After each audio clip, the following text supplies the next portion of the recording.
มาสงค้ามาสงค้ามาสงพ่อแม่พี่น้องผู้ทำยินกูคนค่ะมีพี่น้องในเมืองไทย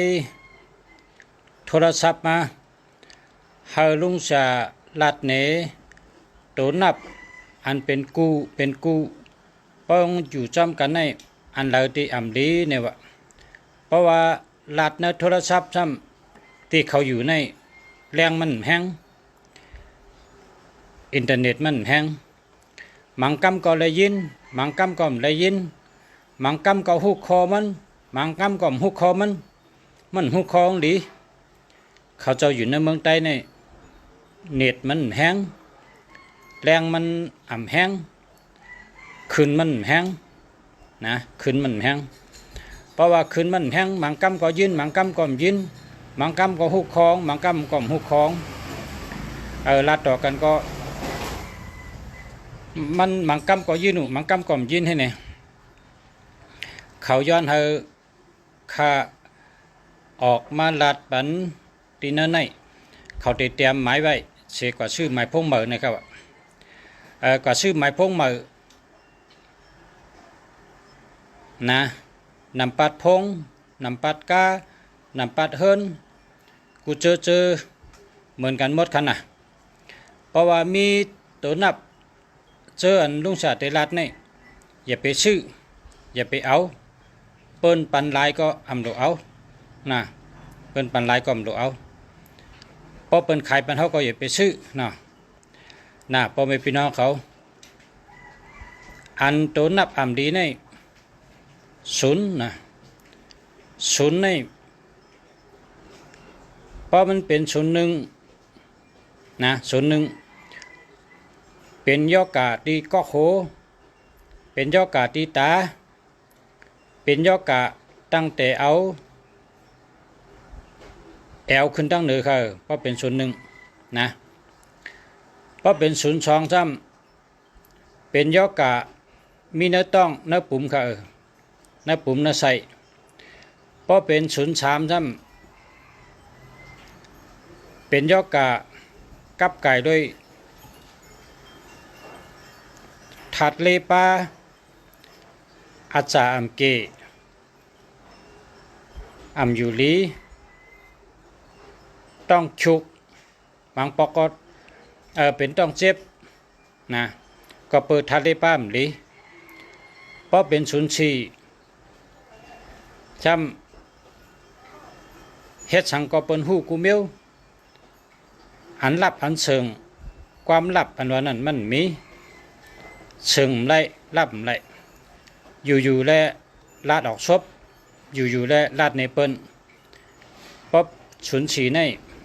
ไปเฉลยความลับอันมีซ้ำเป็นยอกาแทงกำได้ศูนย์ห้าเป็นก้นเจอเนื้อเป็นก้นสัมปรำนะเพราะเป็นศูนย์หกเป็นยอกาต้องน้อยเป็นยอกากันต่อขนาดตีเต็มนั่นกะก้นยิงก็เป็นตีเต็มก้นใจก็เป็นตีเต็มนะเพราะเป็นศูนย์หกจ้ะเป็นยอกาตีเต็มนั่นกะจื้อหนึ่งลาดเอาเนาะเป็นยอกาจอมต้องน้อยนั่นนะกำในศูนย์เจ็ดช่ำเป็นยอกาก้นขึ้นก้นมวยเน็ดหนาเป็นยอกากับไก่ด้วยเอ็นลูกมังก็เป็นขึ้นเป็นแข็งเป็นไตผักมังก็เป็นแอวงางมังก็เป็นนักตัวนักคิงจะนั่นนะเพราะเป็น07เพราะเป็น08ก็เป็นยอกาเป็นเย็นนะมังก็เป็นยอกาเจ็บน้ำนะเจ็บนั้นหายเพราะเป็น09แต่ก็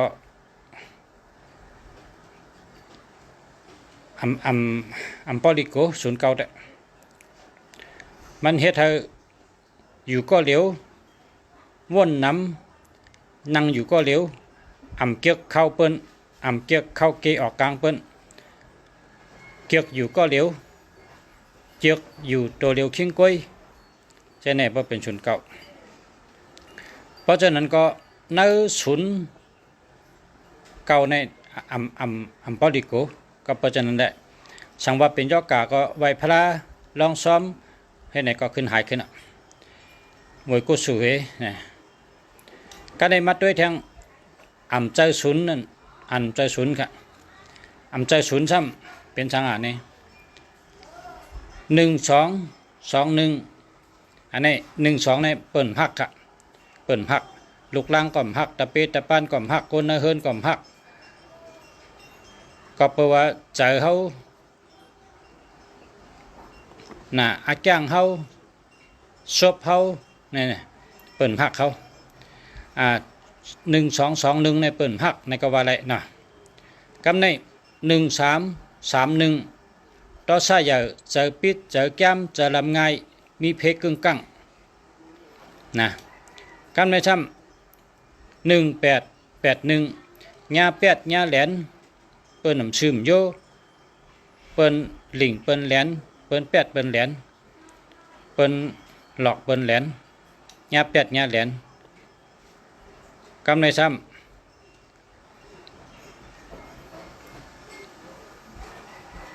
2772อันในซ้ำผ่านเงินนะครับว่าผ่านเงิน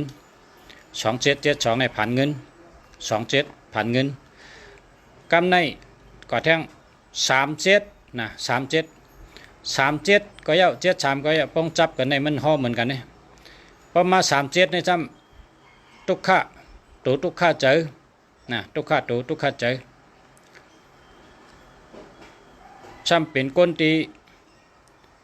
เปิ้นรัดสังก็เฮ็ดจอมอำทอมเปิ้นอำหมอปกป้องตักขึ้นจากเมื่อสูงก้อยเป็นก้นตื้อเป็นก้นแข็งเป็นก้นซื้อลึดลึงนะเป็นก้นไม่กุดหนาเบิกหนาถือ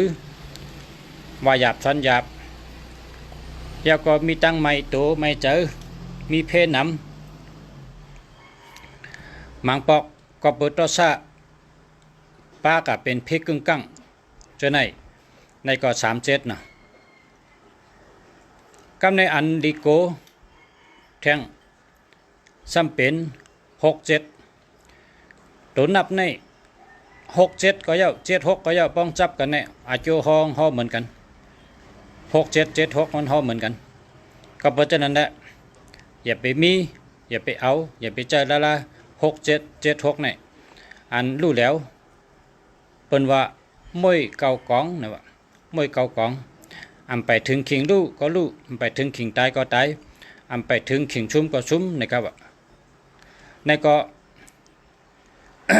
พอมีพี่น้องที่ในเมืองไต้ย้อนมาข้าก็เมื่อไกลโทรศัพท์อุบกันนะโทรศัพท์อุบกันนะเฮามันสัญญามันมีมังกำได้ยินมังกำก็ได้ยินมังกำก็ฮู้เคาะมังกำก็ฮู้เคาะเขาหันคาไลหนาวเขาก็มารัดแทงกำรัดบันเจไหน อย่าไปซื้อนะเพราะมีศูนย์ก็อย่าไปซื้อกำใน1 2 1 3 1 8 2 7 3 7 6 7อย่าไปเอานะเปิ้นปันได้ก็อย่าไปเอาซื้ออย่าไปซื้อเจ้าก็อย่าไปเจ้านะมีกันได้นะพอมีพี่น้องเฮาในเมืองใต้อันย้อนมานั่นน่ะขึ้นแต้มเอาไม้เอาดีๆในก็เลยคัดเจอมาลัดปานน่ะข้าก็ทำอะไรนะคัดตาหนูคัดได้ลัดปันข้าเพราะอันเราที่ปองเจอก็ทำอะไรนะนางฮือแลอันเฮาพอมีพี่น้องเขาเลยอยู่ดีกินหวานเพกังหยันกังอายุยืนยาวกันกูก็กูก้นค่ะนะ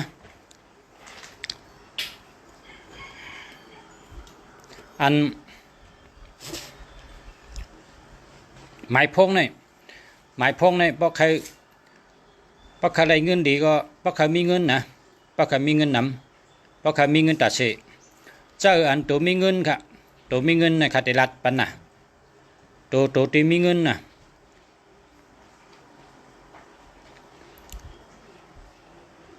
ตัวมีเงินในตัวเป็นตัวนับตัว6ค่ะนะตัว6เหมือนนั่งว่า 56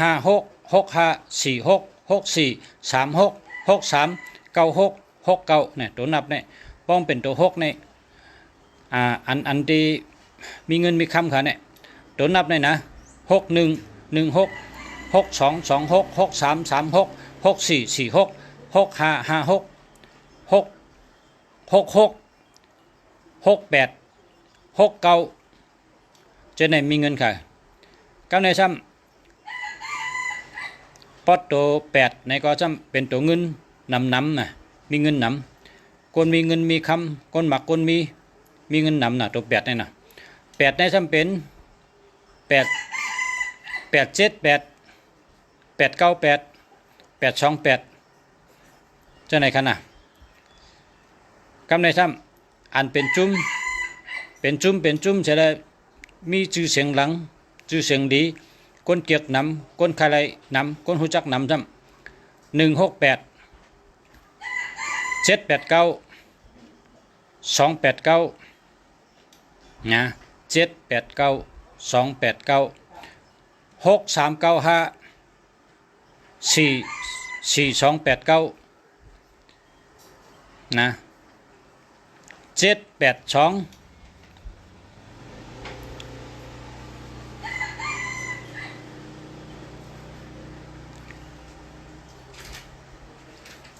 เพราะฉะนั้นก็เลยว่าในเป็นตัวมีเงินค่ะเนาะชูเจ้าก็ชื่อเลือกอันดีลีไงนะที่ในเมืองใต้เขาก็ชื่อนาเวงเขาก็ชื่อนาเวงนี่อย่าไปเจอไม่นะอย่าไปเจอไม่ไว้เจอเย็นไว้เจอยาว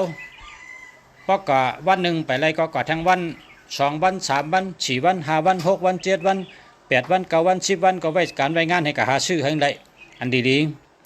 เพราะว่าหมายพงในพระเจ้าเนี่ยมันดีอยู่จำเขาต่อตัวสักนะอยู่จำเขาปียาวเข้าหึงก็เพราะฉะนั้นได้ไว้เจอเย็นไว้เจอเย็นไว้เจอยาวๆไว้เจอกัดก็เลือกชื่ออันดีมันอันอย่าไปเสียหลายว่ากา3 วันน้ำไรลุงเสียอันนี้ไปว่านะเพราะ3 วันไปได้ก็4 วัน 5 วัน 6 วัน 7 วัน 8 วัน 9 วัน 10 วันเฮ็ดถือกองตื่นเดลัยอันดีพอตีมไปมีก็กว่าทางตีบ่เวงไปมีกว่าทางเวงให้เนี่ยนะเพราะเขาใครของดีในเพราะใครโคสองดีเพราะใครเมียวดีในหาหยาบนะหาหยาบก็เพราะฉะนั้นแหละไว้เจอเย็นไว้เจอลีไว้เจอกัดหาลอยมันติดอะไรอยู่นะพอมีพี่น้องเขาอย่าไปเจอไม่เพราะเจอไม่ในเพราะเจอไม่ในเป็นว่าสดไม่อ่ำไรตัวในว่าสดไม่อ่ำไรตัวเพราะเจอไม่ให้ก็ชื่อนะเพราะก็ชื่อมากกันมาเจอ2-3 เดือน5-6 เดือนซ้ำใครแรกซ้ำหยาบคำพองมาเจอ2-3 ปีซ้ำใครแรก1แค่หยาบเพราะฉะนั้นก็ปฏิกับชื่อก็เจนจ้าดีนะเจนจ้าดีเจนจ้าดีไว้เจอเย็นไว้เจอกัดไว้เจอยาวๆเหกว่าชื่อลอยๆนะชื่อลอยๆนะเฮาเวอร์ลีนะเฮาชูเจ้าญาอะไรชื่อเวอร์ลีเฮาชูเจ้าอยู่ดีกินวันเพกังหยันกังคาติรัตนี้หมายนับหมายพงอันก้นหอกากะตั้งไหลก็รอดเพนะก้นหอกากะตั้งไหลก็รอดเพ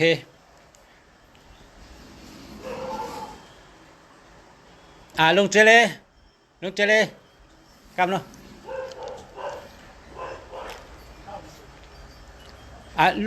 ลุงเจเลพอว่าพอเหลือ6 ม้วนในคาติกับซ้อมเนอะมาเฮ็ดปันเจเลเป็นคันเฮ็ดมาตรการเขามือหาที่จ้องมันนี่ก็เริ่มกันแล้วเดี๋ยว6 ม้วนนะ6 ม้วนมึงปังไว้ว่าที่จ้องได้ปังไว้นะหาปะ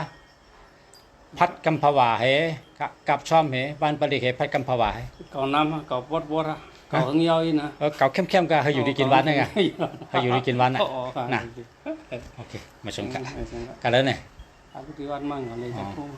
ไปจะคู่มันจะคู่ไปคนนั้นมาเร็วเขาไปเฮ็ดกองจ้ะผมไม่ได้กองก็โลภหวังว่ามันโลภก่อนเนาะจะป้าใหญ่เมียรู้เนาะอ้อนไปได้ก็สูนมันจ้างจ่าลิงเนาะจ่าลิงก็มั่งเลยก็ความมั่งเลยก็แก่รู้ไรก็สูงไรก็สูงเพิ่มมาพึ่งอาศัยเนาะใช่ไปวัดทางแต่นอนอยู่วัดก็เลยถึงน้ำนอนไรก็สูงไรก็สูงน้ำเจอไฟเจอน้ำอาบไฟหน่อยเลยจะคูนหน่อย เป็นเลี้ยวเนาะ เจ้าค่ะ พอยอดเท่ากับอยู่ดีว่าในกำบ้อมรู้เรื่องมันเขาเลี้ยว เอาค่ะ เยอะครับ เอาค่ะจำกั กั ด นการเอาเนี่ยสาวเนี่ย มีกันน่ะมันเลยพยายามมันน่ะ นิยามกับในเฮ็ดอ่ะ อ๋อ 2 ปีแล้วเนี่ย กำครับปิดเครื่องกันมาชนกัน